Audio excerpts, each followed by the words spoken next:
in my brand newly paid for Honda Fit. It's a 2019. And the Honda Fit, the official car of the hyper-masculine left-wing male. Also lesbians, I understand.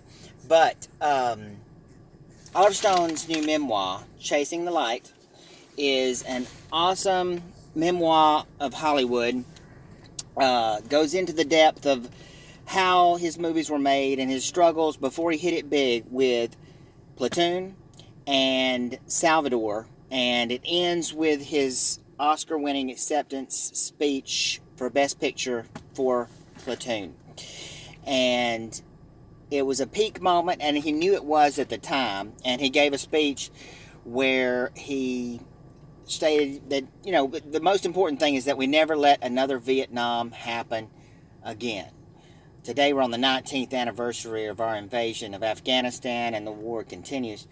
Well, I wonder how that turned out. So it's both a great Hollywood memoir from a brilliant man, and also a great I told you so. But in my life, I can kind of mark different phases of it by Oliver Stone movies. When I was in middle school, high school, and saw Platoon and Salvador, and me and my best friend Bill, we would even lay out of school on at least one occasion to watch Platoon again. I recently rewatched it on Blu-ray. It's awesome. It's a classic. Later, I saw JFK in the movies at least twice, and one time it was my first date with a bipolar girl, cute little redhead.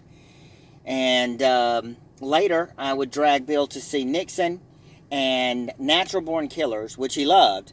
He actually went back, saw it a second time. And the soundtrack, he had the soundtrack to Platoon in high school, but I had to run out and get the Natural Born Killers soundtrack. And Stone has actually had a big influence on my musical taste, from 60s classical to some of the stuff that was on this soundtrack really turned me on to, you know, Patti Smith. And he used some Rage Against the Machine in the movie, but didn't put that on the soundtrack. I was already into Rage Against the Machine. But this book is so brilliant. I want to read one quote from it. Here's a short paragraph. You can't insure yourself against what you fear, because the more you do so, the more fearful and insecure you become. The result is a form of insanity, looking for total security in a world where security can never, for any individual, be certain. The hypocrisy and more corruption sickened me then and now, which is one of the reasons why I got into so much trouble later on, criticizing our way of life, because we lie to ourselves. We've confused the ordinary citizen who worries about terrorists or hiding in his barbecue pit, or that Russia is subverting our democracy with insidious forms of hybrid warfare, or Chinese economics, or eating our lunches with their chopsticks. In my 70-plus years, from 1946 to now, the chorus of fear-mongering bullshit has never ceased, only grown louder. The joke is on us. We're the clowns. In another section, he says, I think, truth be told, a lot of Americans would agree with Barnes. Kill the whistleblowers. They're traitors undermining our cause.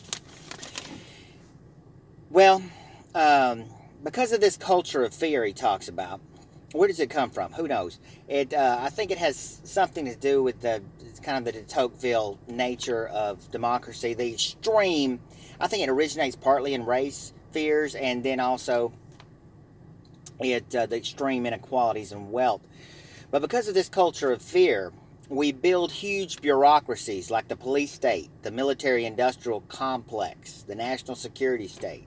They seize illegal powers, drain us of billions, lock up millions of people, and it's fascism writ large. And these institutions attract a lot of authoritarian personality types. These people worship power. They want to conform, and they project their flaws on other people. They are scared and paranoid. They are natural-born fascists, these authoritarian personality types. There's been a lot of research done on this lately. I'm going to leave some links below the video. And this is kind of what I was talking about in my Bikers for Trump video.